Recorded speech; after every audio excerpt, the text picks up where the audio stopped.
एक लड़का था अंतर्मुखी, इंट्रोवर्ट सा। ना किसी से ज्यादा बातें करना, ना कहीं ज्यादा आना जाना, बस अपनी ही दुनिया में खोया रहना। उसमें ना कोई छल कपट था, ना तो वो झूठ बोलता था। वो जिस कॉलेज में पढ़ता था वहाँ एक सुंदर लड़की भी पढ़ती थी। लड़के को वो लड़की खूब पसंद थी, लेकिन अपने अंतर्मुखी स्वभाव के चलते वो कभी उससे अपने दिल का हाल बता ही नहीं पाता। यहाँ तक कि इस लड़की से सिर्फ बात करने में भी उसके पसीने छूट जाते। एक दिन कॉलेज खत्म करके वह घर लौटते वक्त अचानक बारिश होने लगी। लड़का बारिश से बचने के लिए एक पेड़ के नीचे जाकर खड़ा हो गया। सौभाग्य से उसी पेड़ के नीचे वही लड़की भी खड़ी थी जिसे लड़का पसंद करता था। लड़का मन ही मन बहुत खुश हो गया। लड़की भी लड़के के तरफ देखकर मुस्कुराई। लड़का कुछ नहीं बोल पा रहा था। तभी लड़की ने ही लड़के से बात करना शुरू कर दिया। लड़की ने बताया वह लड़के को जानती है। धीरे धीरे लड़के की भी हिम्मत खुली और उसने भी लड़की से बातें करना शुरू कर दिया। बातों ही बातों में लड़के को पता चला कि सिर्फ वो ही नहीं, लड़की भी उसे पसंद करती है, क्योंकि लड़की की बातों से साफ पता चल रहा था कि वह भी लड़के के बारे में काफी कुछ जानती थी। जो तभी होता है जब कोई किसी में इंटरेस्ट रखता है। बारिश और ज्यादा जोर से होने लगी और पेड़ के पत्तों से पानी की बूंदें उन दोनों पर गिरने लगी। उनसे बचने के लिए वह और पास खड़े हो गए। इतने पास खड़े होने पर लड़के और लड़की की एक दूसरे के प्रति भावनाएं ज्यादा स्ट्रांग हो गईं। लड़के ने जीवन में पहली बार हिम्मत करके लड़की से बोल दिया कि वह उसे पसंद करता है।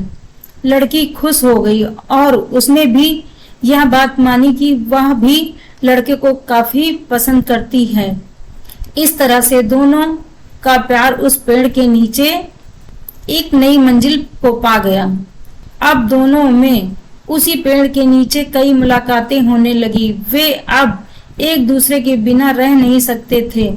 वे अक्सर किसी न किसी बहाने उस पेड़ के पास आते और एक दूसरे से मिलते और एक दूसरे से अपने मन की बातें करते। एक दिन ऐसे ही प्यार भरी बातें करते करते लड़की ने लड़के से कहा कि वो अब उसके बिना नहीं रह सकती है। उन्हें जल्दी ही एक हो जाना चाहिए, शादी कर लेनी चाहिए। लड़के ने लड़की से वादा किया कि वह जल्दी ही इस बारे में अपने घर वालों से बात करेगा और लड़की को भी अपनी फैमिली से बात करने के लिए कहा। कुछ दिनों बाद जब लड़का और लड़की फिर से उस पेड़ के नीचे मिले, तब लड़की की आंखों में आंसू थे। लड़की को इस तरह रोते हुए देखकर लड़का बहुत दुखी हुआ।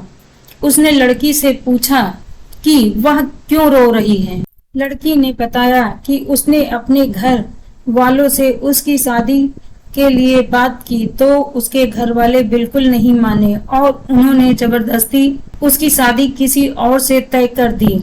उसकी माँ ने उसे कसम दी है कि अगर उसने उनके खिलाफ जाकर शादी की तो वह उनका मरा हुआ मुंह देखेगी। लड़की ने लड़के से माफी मांगी और कहा कि हो सके तो मुझे भूल जाए। लड़का लड़की की बातें सुनता रहा और उसकी आंखों से आंसू बहते रहे। लड़के को रोता छोड़कर लड़की अपनी आंखों में आंसुओं के साथ अपने घर लौट आई। लड़की की शादी तय हो गई। शादी का दिन आ गया। लड़की सज धज कर बैठी हुई थी, लेकिन उसके चेहरे पर कोई खुशी नहीं थी। तभी लड़की को एक पार्सल मिला जिसके ऊपर एक चिट्ठी भी थी। लड़की ने उस पार्सल से चिट्ठी को निकाला और उसे खोलकर पढ़ा। चिट्ठी उसके प्रेमी की यानी उसी लड़के की थी। चिट्ठी में लिखा था, तुम शादी कैसे कर सकती हो? तुम अपनी शादीशुदा जीवन में कैसे खुश रह पाओगे जब तुम्हारा दिल तुम्हारे पास है ही नहीं? क्योंकि तुम्हारा दिल तो मेरे पास है। मैं तुम्हारा दिल लौटा रहा हूँ ताकि तुम अपने पति को भविष्य में प्यार कर सको और तुम्हारी शादीशुदा जिंदगी अच्छी तरह चले। लड़की ने उस पार्सल को खोला और देखकर वो बेहोश हो गई। उस पार्सल में उस लड़के का खून से लथपथ दिल था जो उसने निकाल कर उसे भेजा था। दोस्तों, हर प्रेम कहानी का अंजाम अच्छा नहीं होता है, लेकिन क्या आपको लगता है कि लड़के ने जो कदम उठाया वह सही था? किसी के लिए प्यार एक अट्रैक्शन हो सकता है, किसी के लिए टाइम पास, तो किसी के लिए प्यार जिंदगी होता है।